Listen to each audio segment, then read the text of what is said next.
And so you end up with two parallel systems.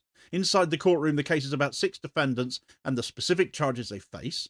Outside the courtroom, the case has been turned by the government into an example of why the country supposedly needs harsher protest laws and broader national security powers. And the real world effect of that narrative is that people start talking about Filton as if it were a referendum on the entire protest movement, or on the legitimacy of opposing Britain's role in supplying arms to Israel, or on the relationship between the state and the defence industry. None of that is the trial's job. That's politics. But politics does not wait for verdicts. Politics moves in the space between the allegations and the outcomes. And the government has been moving very quickly here. And you can see how quickly when you look at the public discourse around direct action. People who have never seen the inside of a courtroom are already convinced that actions like the Filton break-in are part of a dangerous extremist landscape, because that's how ministers have framed them.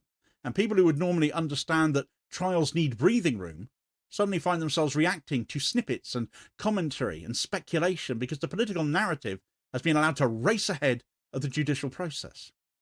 And that's why this moment feels so tight. You have a legal process that has to remain neutral.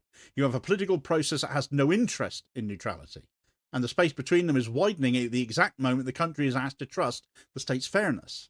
That trust is already fragile. You can see the cracks. Public confidence in policing is low. Public confidence in ministerial honesty is even lower. Not without good reason for those.